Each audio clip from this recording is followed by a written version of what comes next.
মায়ার নবী এতিম, পথের ভিতরে কাঁটা দিয়া রাস্তা আটকায় দেয়।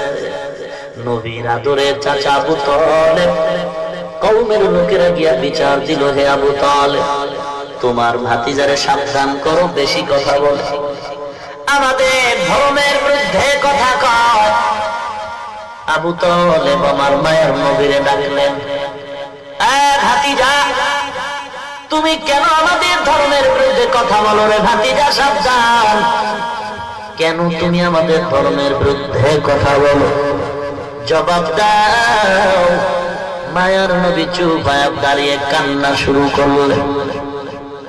আবু তালেব বলে, রে ভাতিজা, জবাব দাও, কেন কাঁদো?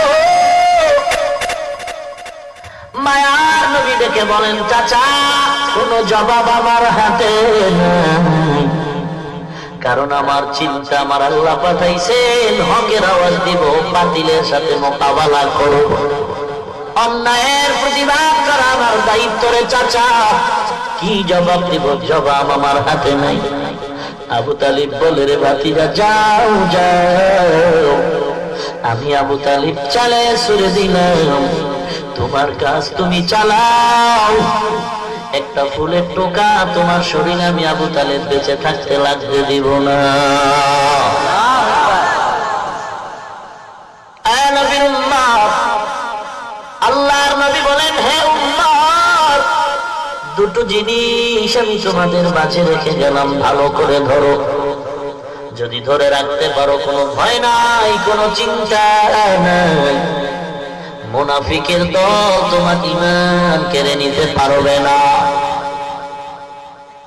এক নাম্বার, দুই নাম্বার, দুটো জিনিস ভালো করে খেয়াল করেন।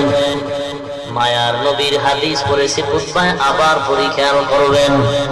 قال رسول الله صلى الله عليه وسلم تركت فيكم أمرين لن تضلوا ما تمسكتم بهما كتاب الله وسنة رسوله।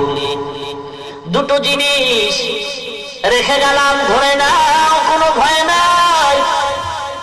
নৌকা চলে নদীর মাঝে, হঠাৎ যদি ডুবে যায়, স্টিমার ডুবে যায়, নদীর মাঝে যদি তুমি নৌকা হারিয়ে ফেলো, বিপদমুখী হও, এমন কঠিন মুহূর্ত, এমন কান্না শুরু হয়ে যায়, ওই সময় যদি একটা কলা গাছ তার হাতের মধ্যে দেওয়া হয়, বান্দার কলিজা বড় হয়ে যায় খুশির কারণে।